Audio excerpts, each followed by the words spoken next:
Yo, what's going on? Hello, friends. It's finally here. The 8-year anniversary events have been announced. So I know a lot of you guys are going to be wondering, what do we do? Right? What do we do? And I'm here to tell you exactly what to pick and why. So first of all, we'll go over the events. I'm just going to go over this event first because this is the event that I know a lot of people will have a lot of questions about. So let's talk about that. So we have the 8-year special NAT5 Monster Summon event.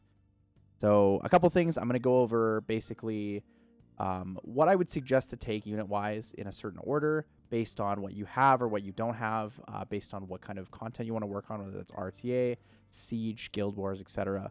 And then I'm going to talk about a couple exceptions.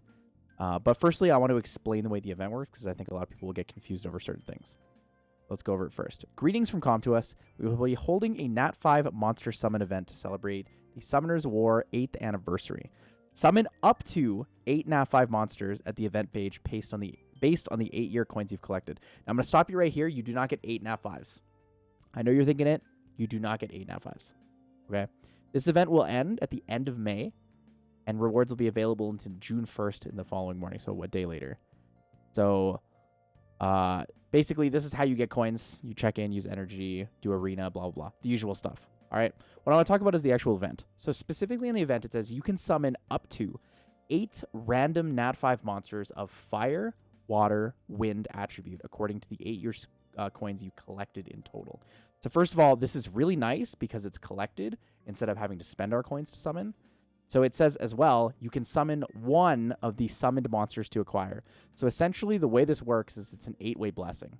You can summon 8 random NAT5s and then choose the one you want at the end.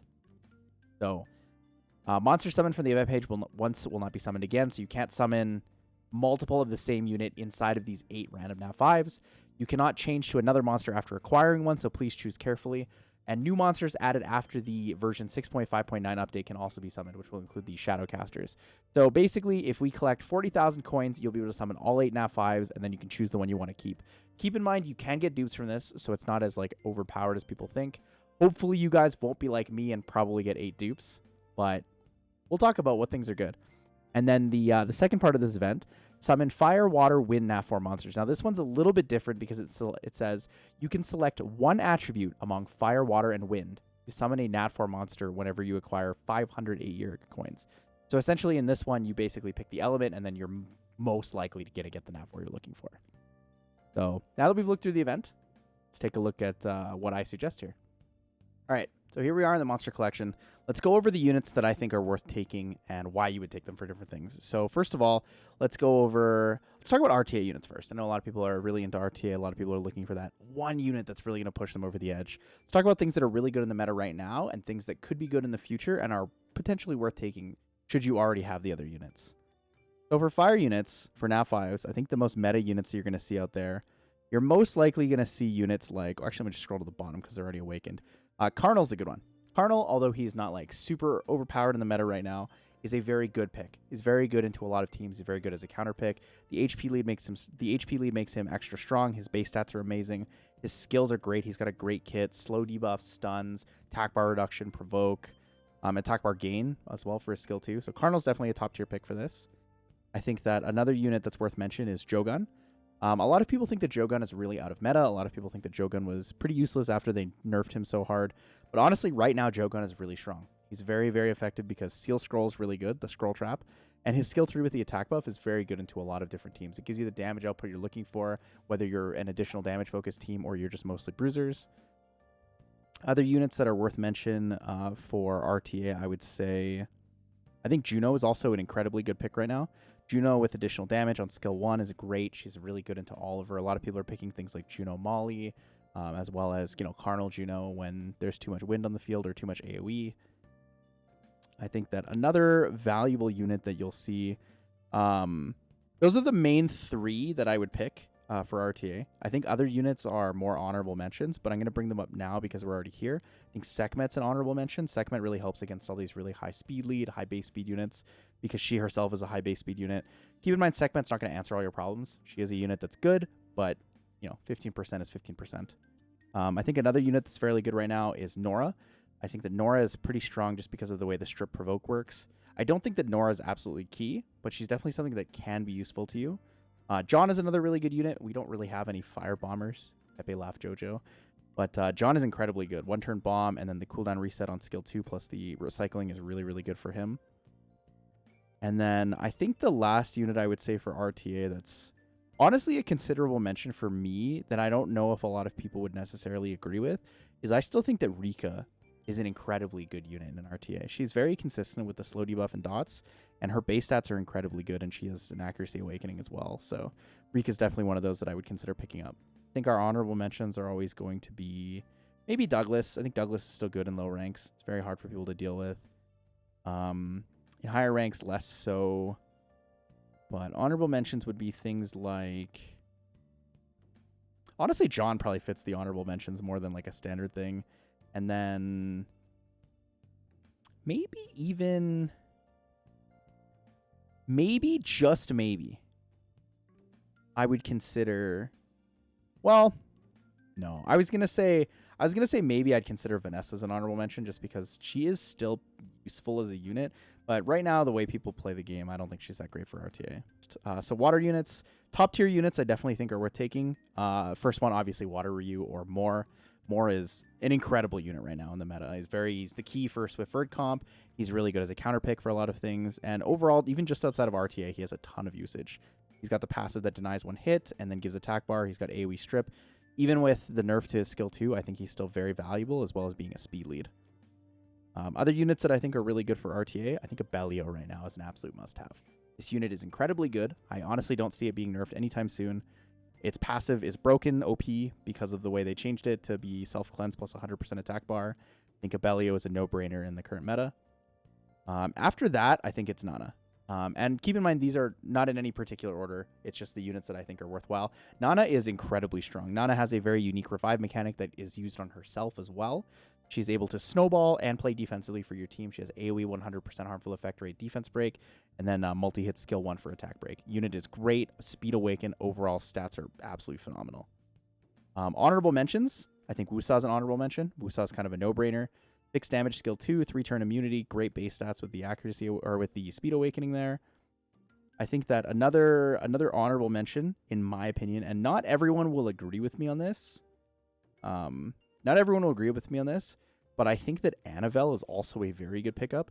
Annabelle's a very strong unit. She has a great kit with the recent buff to skill 2, scaling on max HP and attack power now. Annabelle heals for a ton, does a ton of damage, has 3-turn defense break with 2-turn slow debuff, and overall incredible base stats. For water units, for the honorable mentions, I think that Poseidon is an honorable mention. I think Miles is an honorable mention as a counter pick. I think you could talk about Molong, like I mentioned there, and then Shiho. I think Shiho is actually pretty good right now. The change to skill 3, giving 2-turn invincibility, and then the multi-hits is very effective. And for wind units, I would say the top-tier wind units that you're going to be looking for, obviously Oliver. Oliver's a bit of a gamble, though, because a lot of people think he's going to get nerfed in the next patch. I am one of those people. I think that Oliver is ridiculously overtuned right now and will see a nerf. However, you could use him for the season if you're trying to look for something that really boosts you to the top level before the season ends. As well as, I don't think they're going to be taking away his speed lead, nor are they going to be taking away the cooldown reset on skill 3 or skill 2. I think, if any nerf happens, it'll probably be like a little bit of attack bar to skill 3 or maybe a cooldown to it. So I think Oliver in that case would still be strong and still be relevant. Another honorable mention for RTA, top unit for the wind side, Diana. Diana's always going to be good.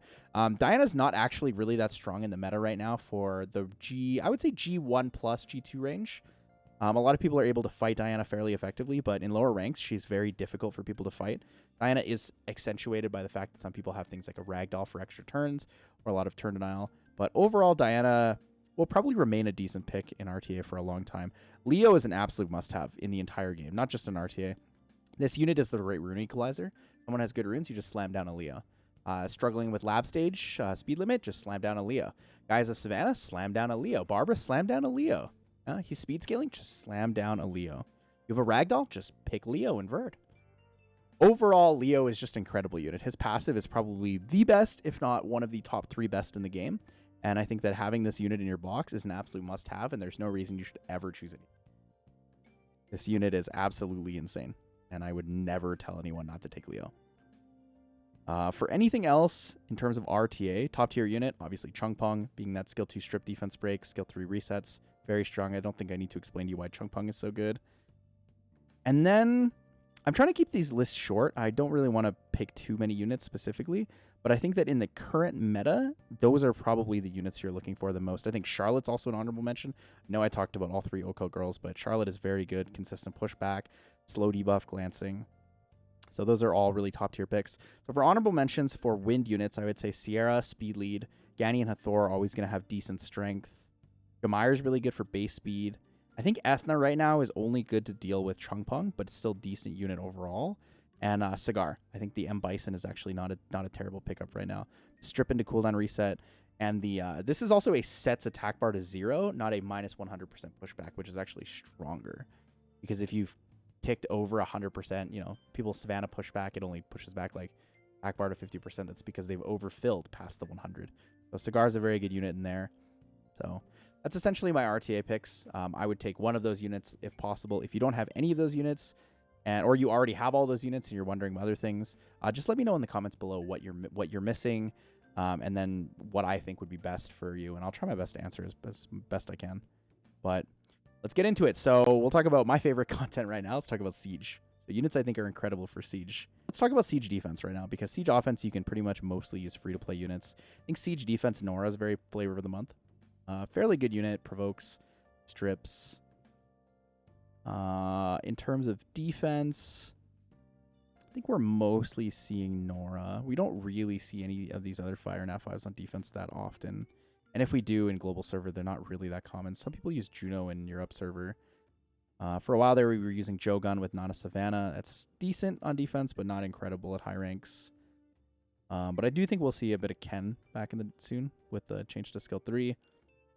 For water units, for defense, mostly Nana. Nana's incredibly good. A little bit of Mo Long here and there.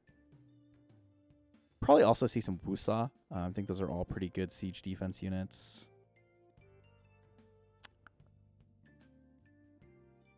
Occasionally we'll see Praha, but I don't think Praha is super strong. For defense, for wind units, I would say the units we see the most, Savannah. We'll see some Cigar right now. See a little bit of Odin meta. Odin meta is still not bad right now. And that's pretty much it. Maybe a bit of Riley here and there too, but she's a free-to-play unit. So those are the main units you're looking for if you're going Siege defense. I think for Siege offense, the units that are incredibly good, let's actually start with Wind, because I want to talk about the best unit in the game, Leo. Leo is by far the best Siege unit there is. No contest, absolutely not. I would love to have 10 Leos given the opportunity. So every single Leo I summon, I will probably keep. Leo is incredibly good for offense. Odin's fairly decent for offense as well. Honestly, Oliver's pretty good on offense as well. Then we have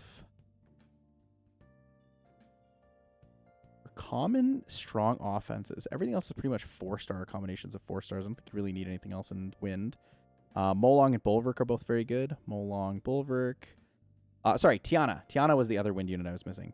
You could always use more Tianas. I'd be happy to have 4 or 5 of them. Tiana's very, very good for offense. For water units, it would be the Bulwark, Molong, like I said. Poseidon's fairly strong. I think Wusa's pretty good on offense as well. And Aaliyah's okay if you have Fangs. Aaliyah's good with Fangs, but otherwise not absolutely necessary. The rest of these units I think are just like kind of subpar offense opportunities. You can use them, but they're not necessarily the best. Borgine's actually pretty good for Destroy Wars. You can push Destroy really fast. And then for fire units, I would say your best offense fire units are probably going to be Rika is a top tier one. Leica's pretty good.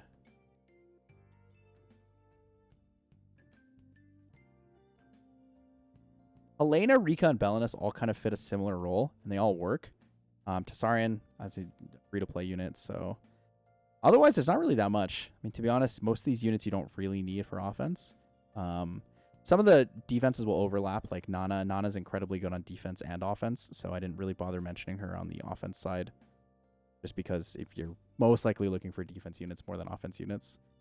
So I don't think there's really anything else that's worth mentioning in terms of these NAT5s. I think maybe you could talk about having speed leads or having Triton and stuff like that for arena defense, but I don't think that it's super common. People will bring those things up.